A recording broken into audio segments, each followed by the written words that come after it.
بسم الله الرحمن الرحيم.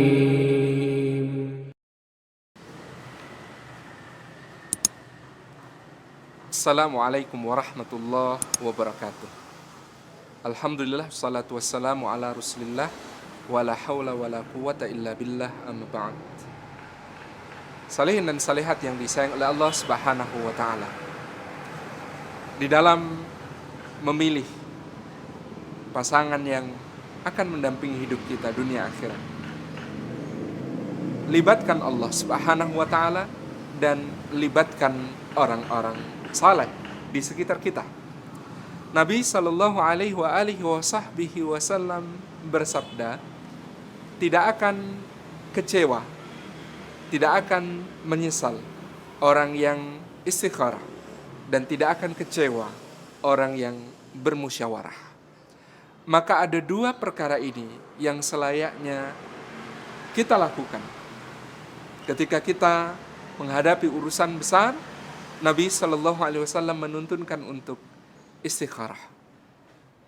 Dia salat 2 rakaat, kemudian dia berdoa, Allahumma inni astakhiruka bi'ilmika wa astaqdiruka biqudratik.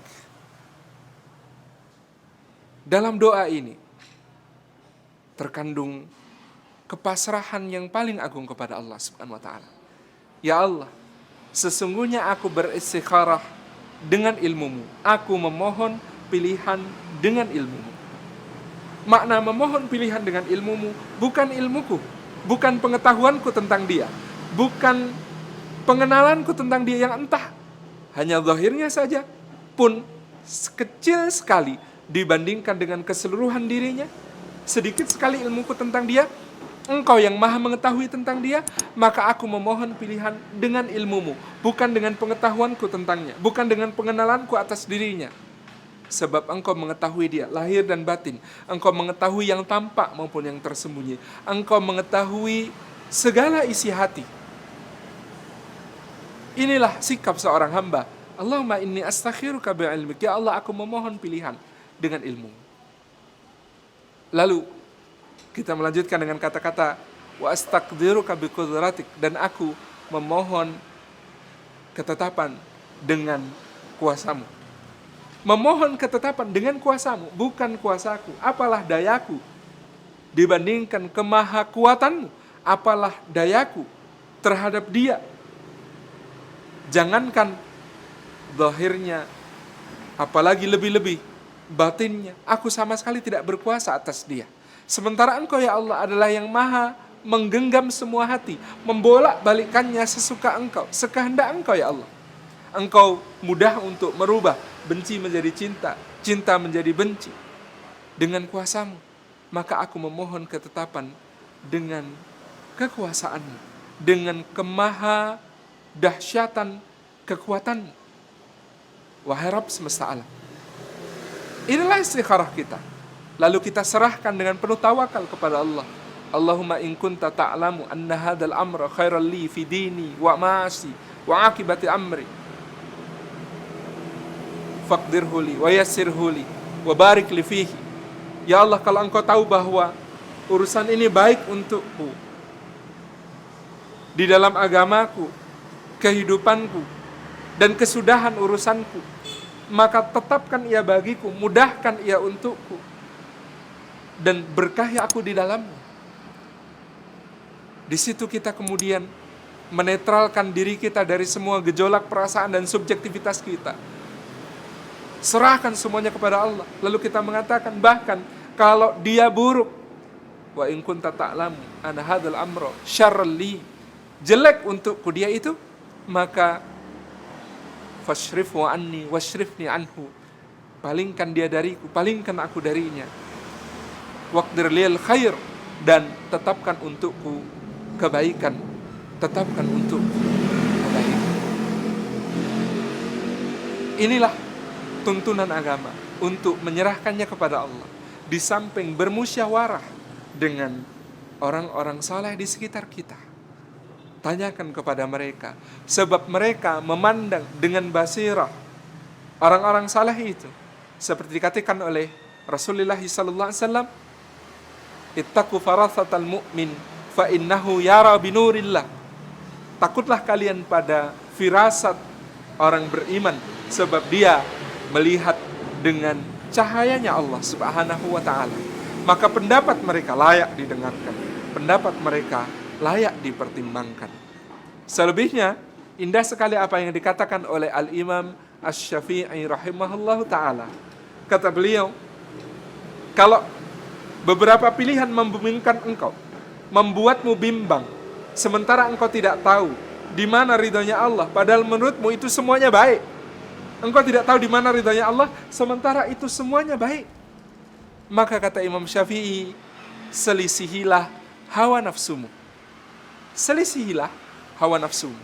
Ada beberapa pilihan, kita lihat semuanya baik, tetapi kita tidak tahu di mana yang paling diridhai Allah. Kata Imam Syafi'i, selisih hawa nafsumu. Beberapa pensyarah mengatakan, sampai kalau kita mengamalkan apa yang disampaikan Imam Syafi'i ini mungkin akan berat, sebab jika hawa nafsu itu cenderung kepada kecantikan, maka pilih justru yang bukan menarik kita karena kecantikannya. Kalau hawa nafsu itu pada kekayaan, justru pilih yang tidak menarik secara kekayaan. Kalau hawa nafsu itu pada sesuatu yang nasabnya, kemuliaannya, justru pilih yang tidak membuat kita tertarik karena hal itu. Kenapa mendurhakai hawa nafsu itu penting? Kata Imam Asy-Syafi'i, sebab hawa nafsu itu innan nafsa la'ammaratun bisu' illa ma rahima rabbi. Sesungguhnya hawa nafsu itu memerintahkan, menyuruh, mencenderungkan orang kepada keburukan. Maka ketika engkau mendurhakai hawa nafsu, engkau menuju kepada kebaikan di sisi Allah Subhanahu wa ta'ala. Yang sering ditanyakan oleh salihin salihah dimanapun, apakah istikharah harus diberi tanda dengan mimpi? Jawab sangat indah dari Al-Imam An-Nawawi dalam Syarah Sahih Muslim, tidak sama sekali.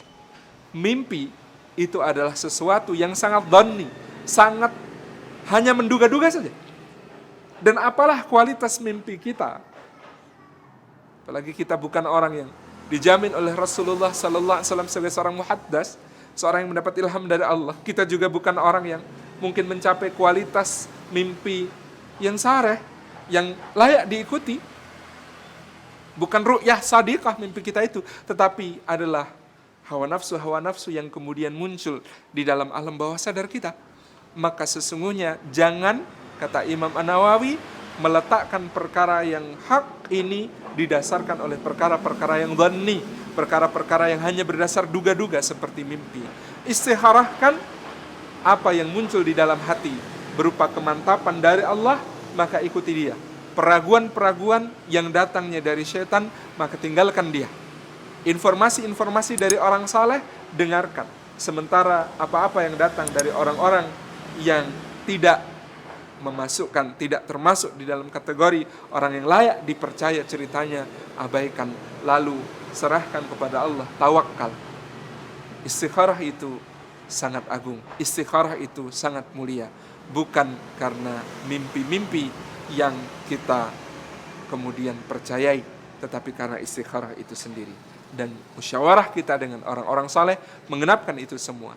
Sedemikian pula saya ingin mengingatkan para akhwat salihat, sesungguhnya kewajiban para wali Anda bukan cuma untuk setuju atau tidak pada calon yang mungkin Anda pilih, tetapi mereka bahkan punya kewajiban untuk mencarikan seorang suami yang saleh untuk Anda.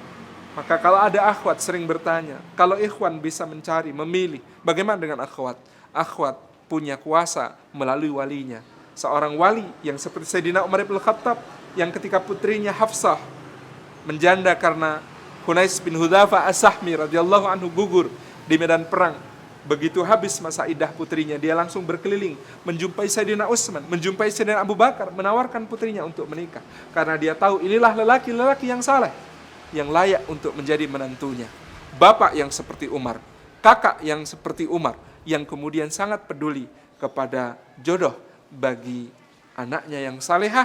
Ini selayaknya Anda semua para akhwat salihat sadarkan kepada wali Anda, kepada bapak Anda, paman Anda, kakak Anda, atau kalau masih ada kakek Anda, boleh jadi mungkin secara bercanda sering saya katakan, nanti kalau sholat Jumat berjumpa ada yang di saf terdepan, zikirnya baik, orangnya seorang yang kemudian layak untuk menjadi seorang menantu yang saleh, apa salahnya bertanya, apakah anak sudah berkeluarga, lalu kemudian menawarkan sebuah hubungan kekerabatan berupa pernikahan dengan anak-anak gadis yang ada dalam perwaliannya.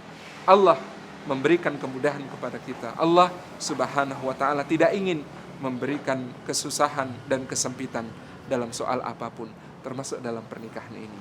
Selamat beristikharah dan selamat bermusyawarah. Semoga Allah mengaruniakan untuk kita jodoh dunia akhirat sampai ke surga. Assalamualaikum warahmatullahi wabarakatuh.